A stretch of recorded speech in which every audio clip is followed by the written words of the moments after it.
letting someone into her heart again. Had she really gone crazy? At that moment, the queen simply listened as they asked her if she was afraid that she would be betrayed again. And then she screamed that she thought people would respect her only because they considered her a merciful queen.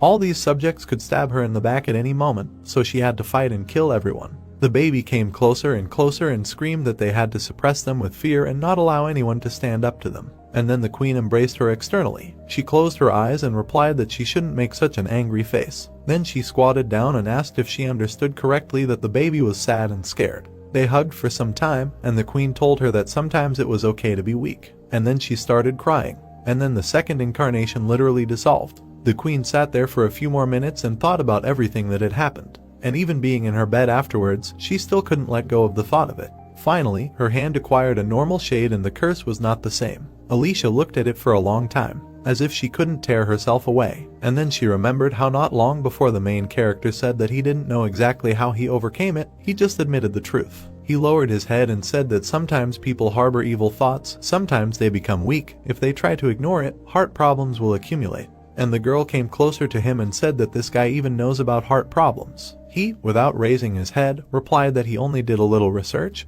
but this disease can be worse than you can imagine. And then the queen thought about confessing. But now she was already lying in her bed and realized that this confession helped her too. Then she exhaled and said that she was ashamed that she was in his debt again. The next day, nobles were heading towards her, shouting that the trial of this man would soon begin. Members of the aristocracy had to come as soon as possible and said that finally something useful had been done after death. Another approached him and added no matter how the queen protected him, this would be enough to finish him off. In response, he heard that this was true. The young man neglected the management of the sacred object of the kingdom and became the cause of its loss. And then the duke began to laugh, said no matter what contribution the main character made, whether he was even